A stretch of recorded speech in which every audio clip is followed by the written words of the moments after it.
நேற்று ராத்திரி ஈரானும், அமெரிக்காவும் ஒரு போர் முடிக்கிறதுக்கு ஒரு ஒப்பந்தம் போடுறதா ஒத்துட்ருக்காங்க. அந்த ஒப்பந்தம் வெள்ளிக்கிழமை அன்னைக்கு ஸ்விட்சர்லாண்டில கையெழுத்து போடுறதா ஒத்துட்ருக்காங்க.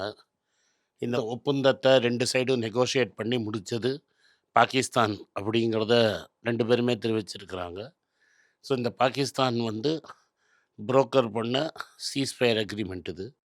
இந்த சீஸ்ஃபயர் அக்ரீமெண்ட்ட பத்தி ஃபுல் டீட்டெயில்ஸ் இன்னும் அமெரிக்கா நம்மளுக்கு ரிலீஸ் பண்ணல. ஆனா, ஆல்ரெடி இஸ்ரேலுக்கு இந்த அக்ரீமெண்ட் பிடிக்கலங்கிறது நம்மளுக்கு தெரிய வருது. அதனால இஸ்ரேல் லெபனான் மேல குண்டு போட்டோன்னே, ஈரான் இந்த ஒப்பந்தம் இல்ல அப்படின்னும்போது, அமெரிக்க அதிபர் ட்ரம்ப் இஸ்ரேல மிரட்டி இந்த அக்ரீமெண்ட்ட ஒத்துக்கிறதுக்கு வச்சிருக்கிறாரு.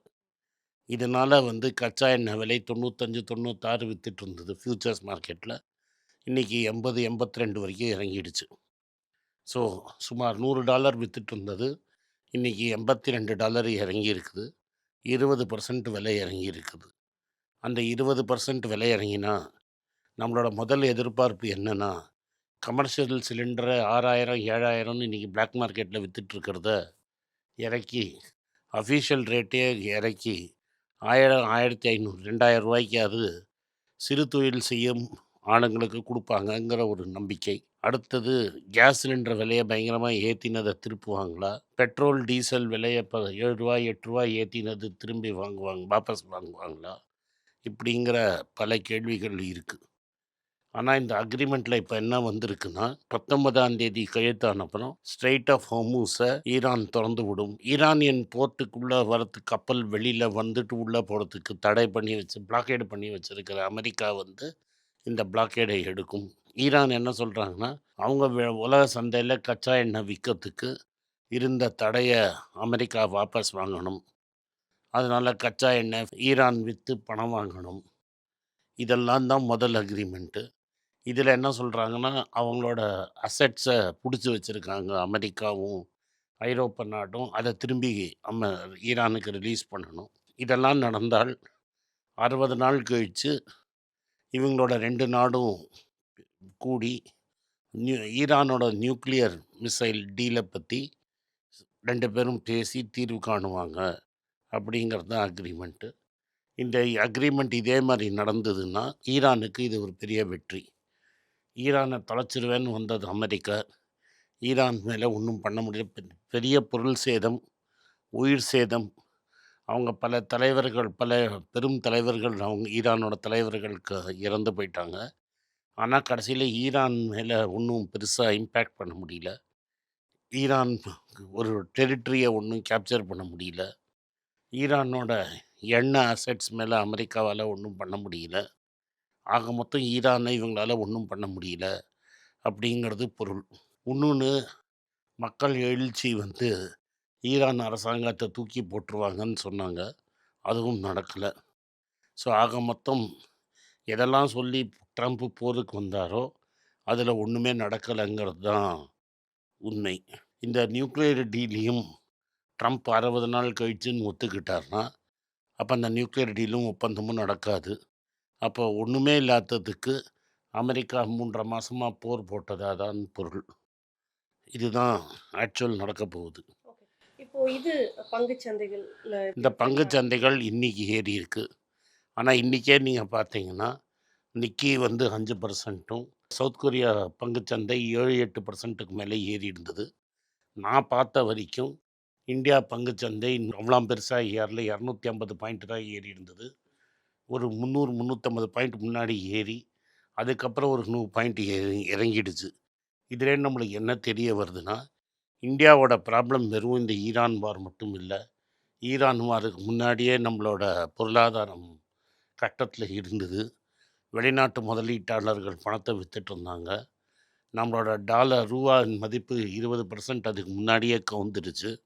அதனால பங்குச்சந்தை மத்த ஊர்லலாம் ஏறுன அளவு இந்தியால ஏறாததுக்கு, ஏன்னா முன்னாடியே ஒரு 300 பாயிண்ட் ஏறி, எது ஏறி 24 கூட தாண்டல. ஆனா அதே இதுவரைக்கும் ஓப்பன் ஆன நிக்கி, ஜப்பான், சவுத் கொரியா இதிலலாம் நல்ல பெரிய ரியாக்ஷன் இருந்திருக்குது. முதல்ல பங்குச்சந்தை ஏறின அப்புறம் ஒரு 100, 150 பாயிண்ட் கடைசியில இறங்கிடுச்சு. அப்பன்னா இது என்ன அர்த்தம்னா, இந்த போர் முடிந்தா கூட வெளிநாட்டு முதலீட்டாளர்கள் இந்தியால முதலீட்ட பண்ண ரெடியா இல்ல அப்படிங்கிறது தெளிவா நம்மளுக்கு தெரியுது. அதனால இது ஒரு பிரீதர் தான். இந்த ப்ராப்ளம் சால்வ் ஆகாது. இந்த கச்சா எண்ணெய் நீங்க நாளைக்கே ஈரான் வந்து 19ஆம் தேதி தொறந்து விட்டா, 20ஆம் தேதியிலேருந்தே கச்சா எண்ணெய் வராது. இந்த ரிஃபைனரி, போர்ட்டு இது மேலலாம் நெறைய சேதம் நடந்திருக்கு. இந்த சேதம்லாம் சரியாகி இந்த பிளான்ட்டெல்லாம் வேலை செஞ்சு, நார்மலா உங்களுக்கு கச்சா எண்ணெய் வரதுக்கு 45லேருந்து 60 நாள் ஆகும். இந்த சப்ளை நார்மலைஸ் ஆறதுக்கு 45லேருந்து 60 நாள் ஆகும். இந்தியாவ பொறுத்தவரைக்கும் இன்னொரு ப்ராப்ளம். மான்சூன் சீசன் வந்து ஜூன் 1ஆம் தேதி ஆரம்பிச்சிருக்கணும். கேரளால 1ஆம் தேதி வந்திருக்கணும். கேரளாலயே தாமதமா வந்து 5ஆம் தேதி தான் வந்தது. அதுக்கப்புறம் அது மத்த ஊருக்கு மெதுவா ஸ்ப்ரெட் ஆனோம். முதல் 10 நாள் மழையில வந்து 26% லெஸ்ஸா இருந்திருக்கு மழை அப்படிங்கிற ஒரு ரிப்போர்ட் இருக்கு. இந்த வாட்டி கவர்மெண்ட்டோட மெட்ரலாஜிக்கல் டிபார்ட்மெண்ட்டே இந்த வாட்டி மழை சரியா பெய்யாது அப்படின்னு சொல்லியிருக்கிறாங்க. உலகம் ஃபுல்லா வந்து எல்னினோ எஃபெக்ட்னால மழை வந்து முதல் 4 மாசத்துல மழை ஒழுங்கா பெய்யாம, நவம்பர், டிசம்பர்ல மழை நல்லா பெய்யுங்கிறாங்க. அப்படின்னா என்ன அர்த்தம்னா, நம்ப ஊரு தமிழ்நாட்டுல வந்து அக்டோபர், நவம்பர், டிசம்பர்ல நல்ல மழையாவும், இந்தியால மத்த இடத்துல மழை கம்மியாவும் இருக்கும் அப்படிங்கிறாங்க. இந்த மழை சீசன் ஆரம்பிக்கும்போதே நம்மளுக்கு ஃபர்டிலைசர் தேவைப்படும். அந்த ஃபர்டிலைசர் வந்து மெயினா வந்து நம்மளுக்கு வந்து வெளிநாட்டிலேருந்து மிடில் ஈஸ்ட்லேருந்து தான் நம்ம இம்போர்ட் பண்ணுறோம். அந்த ஃபர்டிலைசருக்கு வந்து ஷார்ட்டேஜ் இருக்குது. ஏன்னா நம்மளால கொண்டு வர முடியல. ஃபர்டிலைசரோட விலையும் பயங்கரமாக ஏறிடுச்சு. அரசாங்கம் கொடுக்க வேண்டிய சப்சிடியில் 3,37,000 கோடியா ஃபர்டிலைசர் சப்சிடி ஏறி இருக்கு. சப்சிடிக்கு அரசாங்கம் கொடுத்தாலும் அந்த ஃபர்டிலைசர் டைம்குள்ளே வந்து இந்தியாவுக்கு வருமாங்கிறது ஒரு பெரிய சந்தேகமாக இருக்குது. அதனால் விலைவாசி ஏறிடுச்சு. ஆல்ரெடி ஹோல்சேல் மார்க்கெட்டில் வந்து ஃபுட் இன்ஃப்ளேஷன், அதாவது திங்கும் பதார்த்தங்களின் விலை 8லேருந்து 9% வரைக்கும் ஏறிடுச்சு. ரீட்டைல் மார்க்கெட்டில் ஏறலைன்னு அரசாங்கம் சொல்லுது. அது எனக்கு தெரியாது. பட் வருங்காலத்தில் இந்த வாட்டி மான்சூன் சரியாக பெய்யலைன்னா, ஆல்ரெடி இங்கே இருக்கிற ப்ராப்ளமும் விலைவாசியை அரசாங்கம் ஏற்றினதும் உணவுப் பொருட்களின் விலை ஏறிட்டுனா நம்ம பொருளாதாரம் இன்னும் வீழ்ச்சியை சந்திக்க வாய்ப்பு இருக்குங்கிறது ரொம்ப தெளிவாக இருக்குது. ஓகே. இப்போ க்ரூட் ஆயில் ரேட் வந்து இப்போ கம்மியாகிறப்போ, இனி மறுபடியும் கோல்டு வந்து இன்க்ரீஸ் ஆகும். நிச்சயமாக தங்கம் விலை இன்றைக்கே ஏறி இருக்கு. 2-3 நாளாக ஏறி இருக்கு. 800 கீழே 2 நாள் விழுந்தது தங்கம். அப்போ தங்கத்தை நீங்கள் வாங்கிக்கங்கன்னு நான் உங்கள்கிட்ட சொன்னேன். இப்போ 3 நாளாக தங்கம் விலை ஏறி இருக்கு. இன்றைக்கே தங்கம் விலை ஏறி 24 கேரட் கோல்டு 15,400 கிட்ட வந்துடுச்சு. அண்ட் 22 கேரட் கோல்டு 14,000 தாண்டிடுச்சு. அதனால் தங்கத்தின் விலை டெஃபினட்டாக திரும்பி ஏறும்.